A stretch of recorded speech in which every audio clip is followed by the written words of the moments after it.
आता आपण आलोय किल्ल्याच्या मध्यभागी महत्त्वाच्या ठिकाणी। छत्रपती संभाजी महाराजांना ज्या ठिकाणी ठेवलं, जो स्तंभाला ज्या बांधलं मी, ते सगळं जागा तुम्हाला दाखवतो। इथेच औरंगजेब बसला असावा, काही नाही इथं फक्त दारूंचे अड्डे आणि या सगळ्या गोष्टी आपल्याला पाहायला। आणि तिथे छत्रपती संभाजी महाराज आणि कवी कलशांना त्या स्तंभाच्या इथे ठेवलं होतं। इथं समोर औरंगजेब बसला होता। छत्रपती संभाजी महाराजांच्या डरकाळ्या याच ठिकाणी फुटत होत्या।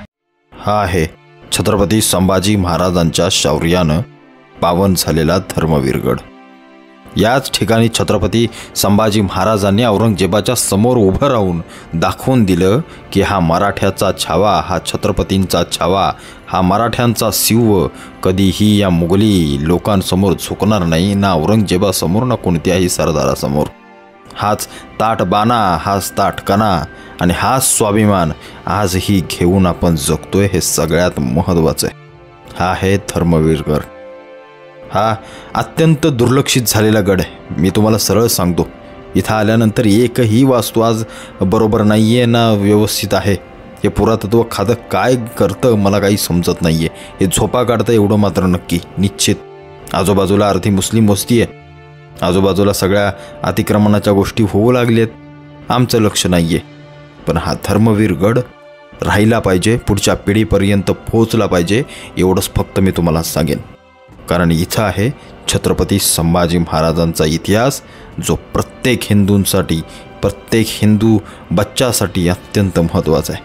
हे आहे गडाचं प्रवेशद्वार। इथून आत आलात की हे समोर मंदिर लागतं। या मंदिराच्याच बाजूने धर्मवीर गडाकडे जाणारा हा रस्ता आहे। ह्या इरगळी ज्या दिसत आहेत ना, ह्या आजही इतिहास सांगतायत आपल्या हिंदूंचा।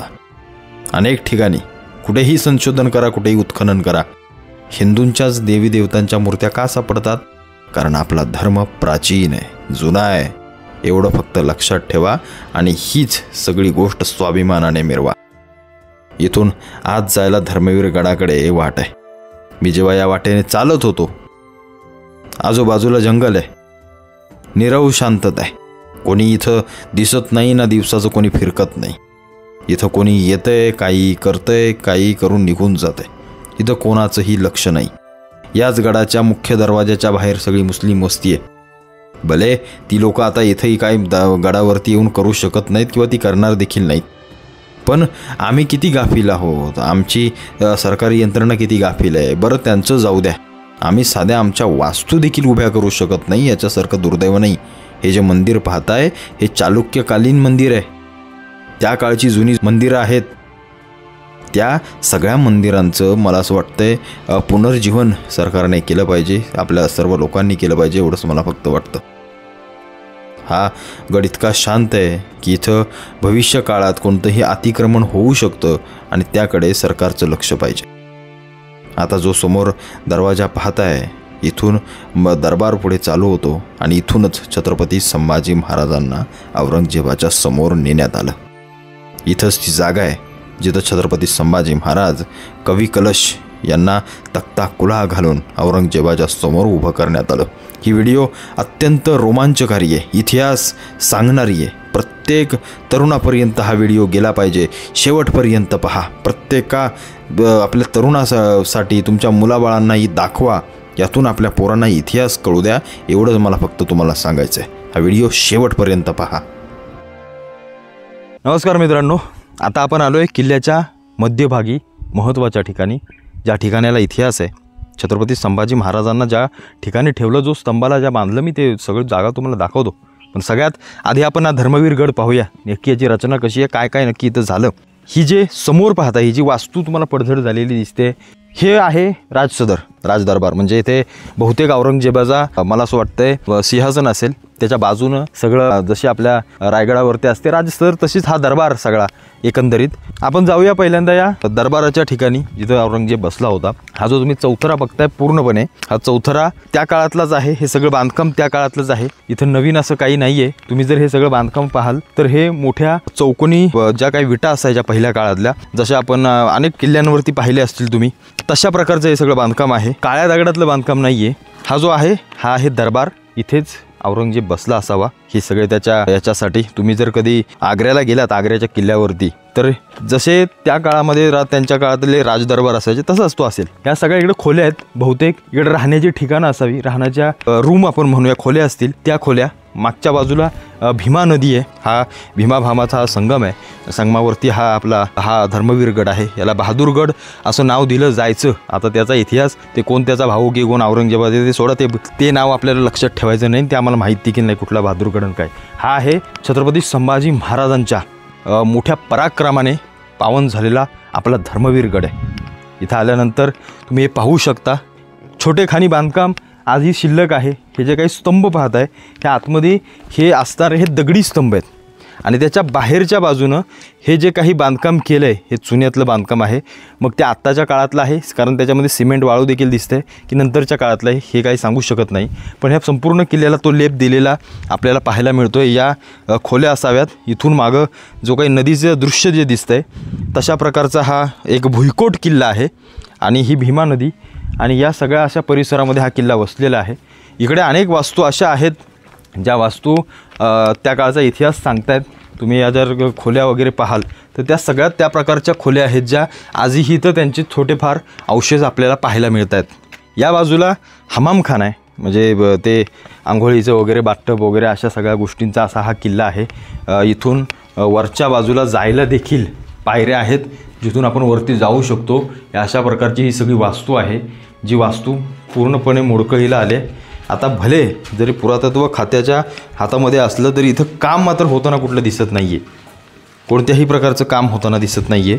या अशा काही शितल्या वास्तू आहेत किंवा आणि हे जे नावं बिवं लिहिलेले मी पाहतो आहे इतकी मूर्ख नालायक बिंडोक लोक सगळे आपली पोरं, हे सगळं पाहून मनाला खरंच वेदना होतात की साली आपली पिढी ही येणारी अर्धी नालायक आहे, साली नालायक बिनकामाची.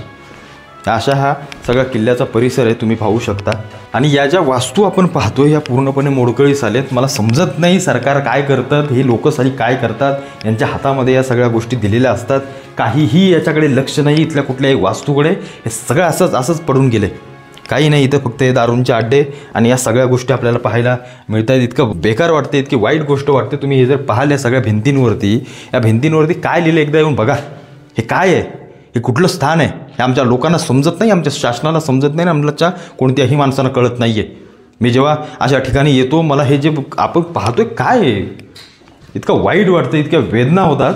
या साल्यांना याच्यासाठी आपण निवडून देतो, या साल्यांना याच्यासाठी सरकारमध्ये बसवतो. इथले मागचे सगळे आणि आत्ताचे देखील. आम्ही असल्या वास्तू जर ठेवणार नसतो तर कसलाही इतिहास अर्धा भुईसपाट झाला आहे.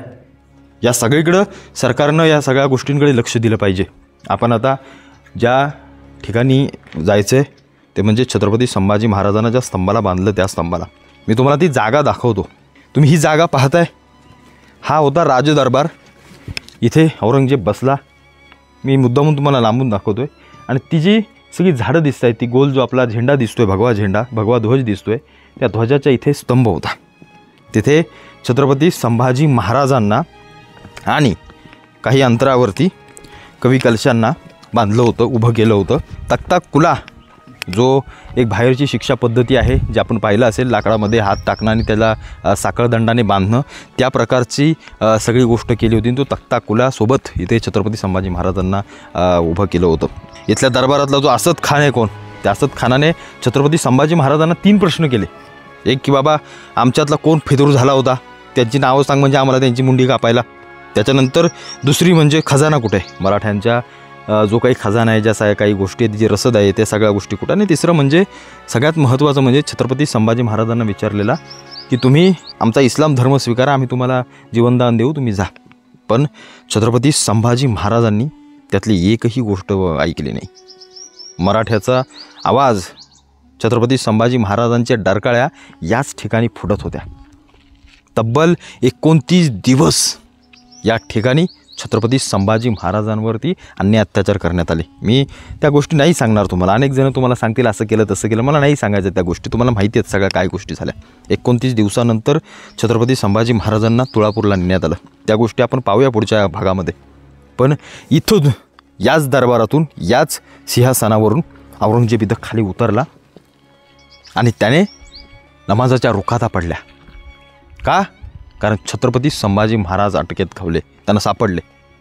संगमेश्वरातून आपण जेव्हा कालच्या व्हिडिओमध्ये पाहिलं, संगमेश्वरातून 3 दिवसामध्ये इथं या धर्मवीर गडावरती घेऊन आलं सैन्य. आणि त्यानंतर औरंगजेबाला जो आनंद झाला, जो राक्षसी त्याला आनंद होता, तो जो काही त्याला वाटलं की आता सगळं संपलं मराठ्यांचं, पण पुढं तसंच झालं नाही. औरंगजेबाला इथंच मरावं लागलं. पण या ठिकाणाहून जी मराठ्यांसाठी किंवा संपूर्ण भारत देशासाठी, संपूर्ण हिंद देशासाठी, संपूर्ण हिंदुस्थानासाठी, सनातन धर्मासाठी एका योद्ध्यानं, एका राजानं आपलं बलिदान दिलं आणि सांगून दिलं की धर्मासाठी आम्ही कोणतीही तडजोड करणार नाही. आज आमच्यातले किती कन्वर्ट झाले, किती काय झाले आपल्याला सांगायची गरज नाही. मग मी तुम्हाला अनेक जणांना वाटतं ना की मी त्या येशू ख्रिस्तांना बोलत बसतो. अरे आपल्या पोरांनो, आपल्या हिंदू पोरांनो, आपल्या मराठ्यांनो, आपल्या मराठ्यांच्या पोरांनो, प्रत्येकाने 18 पगड जातीच्या पोरांनो, तरुणांनो, हे असतं बलिदान, हे असतं शौर्य. हे असंच कुणाला मिळत नाही. त्याच्यासाठी अनेक खस्ता खाव्या लागतात. त्याच्यासाठी 40 दिवस हाल सोसावे लागतात. किती जणांना आम्हाला माहिती आहे छत्रपती संभाजी महाराजांचा इतिहास, किती जणांना आम्हाला माहिती आहे की कोण होते छत्रपती संभाजी महाराज, त्यांचा त्याग काय, त्यांचं शौर्य काय, ते आपल्याला प्रत्येकाला माहिती पाहिजे. तो इतिहास जाणून घ्याल, तुमच्या अंगावरती काटा आल्याशिवाय राहणार नाही. मला आज मी इथं आलो आहे, मला भरून येतं एवढंच की माझ्या राजाला जेव्हा इथं समोर ठेवण्यात आलं, बांधण्यात आलं, तरीही कवी कलशांना राजे सांगतायत की कवी कलश एखादी कविता आठवते का हो या सगळ्या गोष्टीवरती. औरंगजेब उतरून आला इथं खाली. हे शौर्य असतं. आपण तो स्तंभ पाहूयात ज्या ठिकाणी छत्रपती संभाजी महाराजांना बांधून ठेवलं होतं.